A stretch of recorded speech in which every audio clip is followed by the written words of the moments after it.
오늘은 정성수련에 대해서 설명을 하고 있습니다. 이 정성수련이라는 것은 상당히 중요한 수련입니다. 특히 수련한다는 사람일수록 이 정성수련에 대해서 더 중요성을 느껴야 합니다. 근데 대부분 사람들이 이 정성수련에 대한 중요성을 깊게 느끼질 못하는 것 같아요. 울렁뚱땅, 얼떨결에 정성을 들여서 수련을 하니 그 수련에 대한 느낌이 나타나기가 참 힘이 드는 겁니다. 그래서 이 정성수련 흐름을 제가 비유를 들어서 한번 설명을 하고 정성수련에 들어가도록 그렇게 하겠습니다. 우리 수련장 바로 맞은편에 무슨 학원이 있습니까?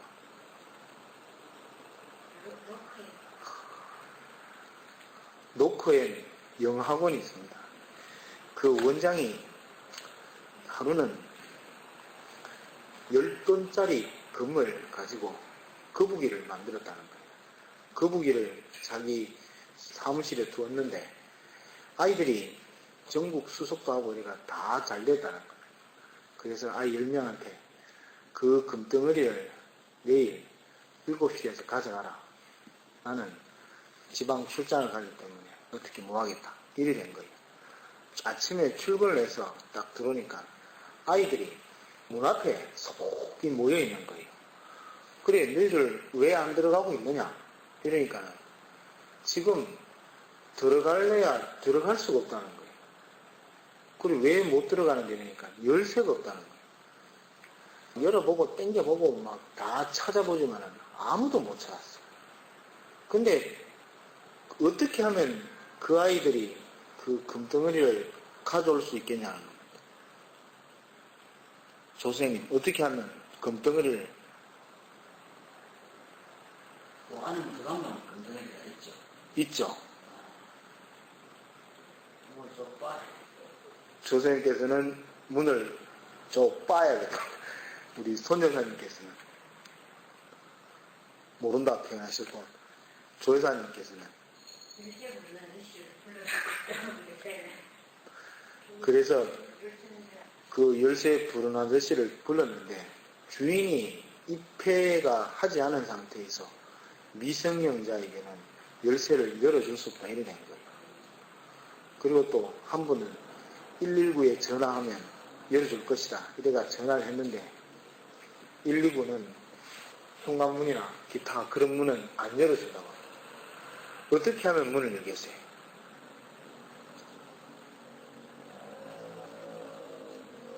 여기에서 여러분들이 생각해 보세요.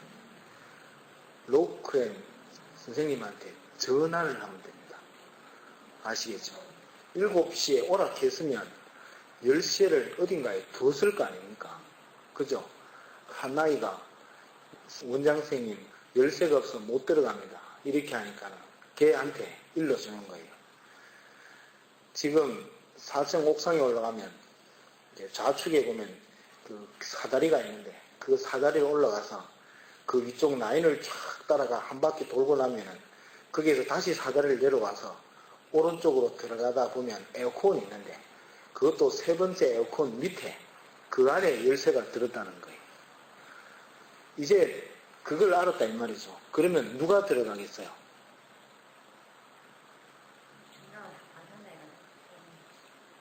전화를 걸은 애가 그 금덩어리를 가져가는 거예요. 근데 다른 아이들은 그 전화를 할 줄을 몰라요. 그래서 그 아이가 금덩어리를 가져갔다는 믿지 못할 얘기가 지금 전해지고 있습니다.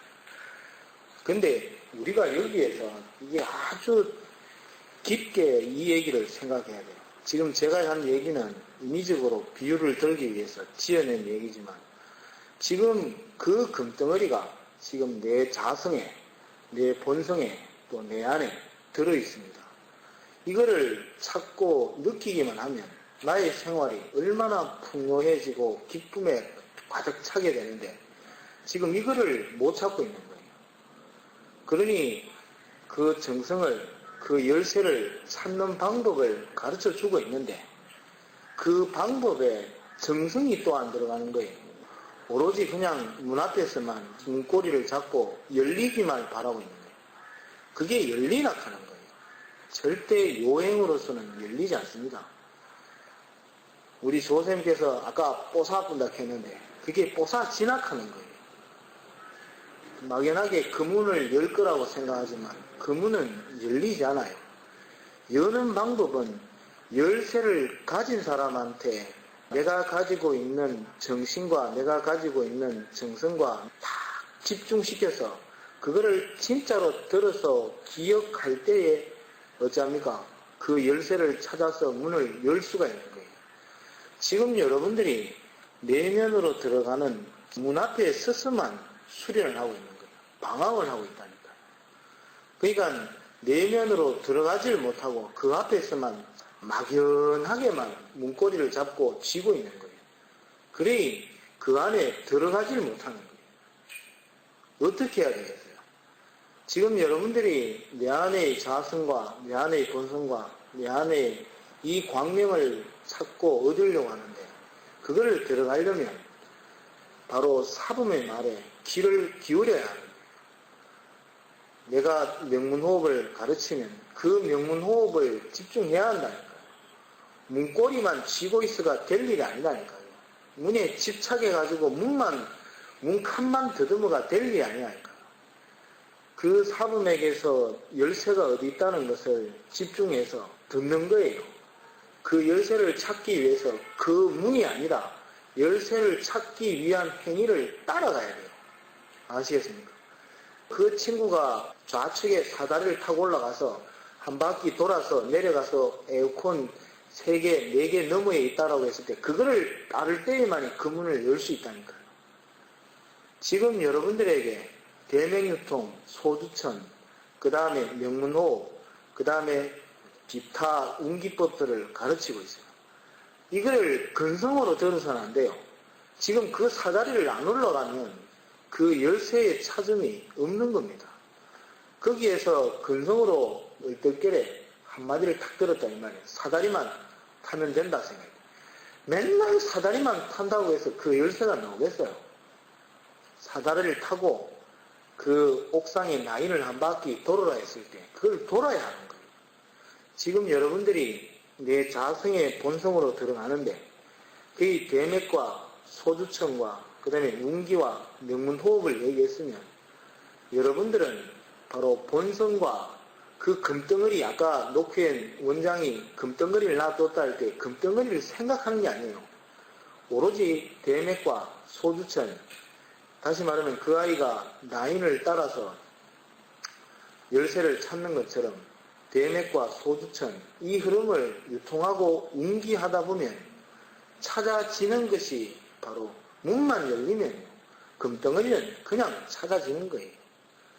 이거를 여러분들은 깊게 알아야 합니다. 이것이 바로 뭐냐면 정성수련이에요. 지금 우리는 이 문 앞에서 그 한 번의 정성, 또 한 번의 정성을 몰입할 수 있는 마음을 못 만들었기 때문에 그것이 열리지 않는 거예요. 지금 우리 수련장에서는 제공하는 게 뭐냐면 바로 열쇠를 제공하고 있어요. 그러면 그거를 충분히 받아서 내가 정성스럽게 다 받아서 행하기만 하면 되는데 전부 다가 행하는 것이 어째요? 얕다 이 말이에요. 아이 지금 하늘을 바라는데 하늘을 맞닿을 만한 정성을 가져야 하늘을 얻지. 또 내 본성을 얻으려면 본성에게 맞닿을 수 있는 정성을 가져야지. 또 상대의 마음을 얻으려면 상대에게 얻을 만한 정성을 가지고 있어야 돼요.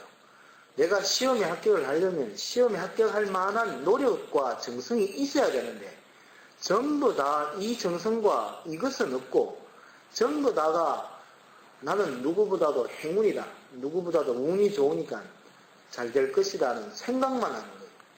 이렇게 해서는 얻어짐이 없습니다. 저도 처음에 이 정성 하나를 터득하지 못해서 수많은 방황을 했지만 그래도 끝까지 그 흐름을 지켰기 때문에 제가 이 정성을 찾아서 이렇게 많은 행복을 누리고 살고 또 나의 자성을 찾아서 이렇게 중심 잡아서 살아가고 있다고 봅니다. 여러분도 이 수련을 통해서 이 정성을 통해서 내 단전에 또 내 중단전에 내 상단전의 문을 열어야 합니다. 그리할 때 이 자성의 근본, 본성의 근본을 찾을 수 있는 일이에요.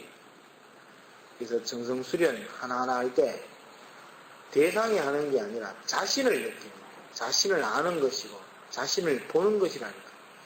이게 자기 안으로 들어가는 근본 이치인데 전부 다 다른 곳에 대상에만 집착되니 사범이 참 답답한 일입니다.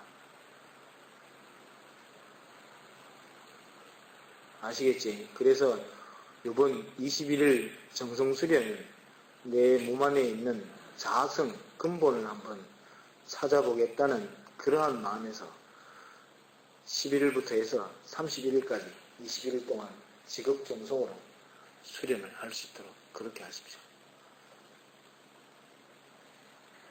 그리고 절하는 방법은 절하는 행위부터 이제 절을 하는 흐름에 넣어야 합니다. 절을 하려고 할 때 내 몸에 정성스러움이 되었나를 먼저 살펴야 합니다.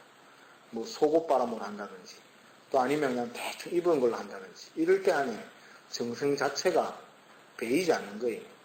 그래서 1차적으로 나의 정성이 내 몸의 의복이라든지 이런 게 정성스러움이 다 갖추어지면 이제 나의 의식의 정성을 뺏을 만한 일들은 먼저 처리해야 합니다. 지금 설거지가 저기 쌓여있다 이 말입니다. 정성 수련해야 되니까 나중에 해야지. 일이 되면 그 마음이 안에 설거지하는 쪽에 가 있기 때문에 안 되는 거예요.